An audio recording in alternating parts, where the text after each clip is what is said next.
Well, right now I'm studying economics, but I really don't see myself working for, for a company. I would like to have my own company. I would like to have my freedom. So that's why I would like to have my own business. And I think that right now, selling online is, a better way to do things. So that's why I'm trying to sell on Amazon.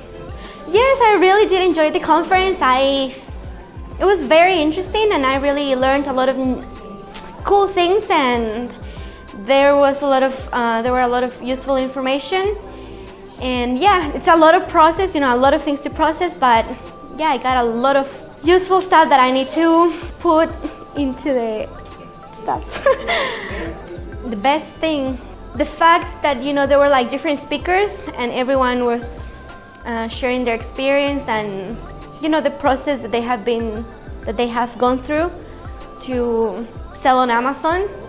So you get like a lot of different insights and different points of view on Amazon.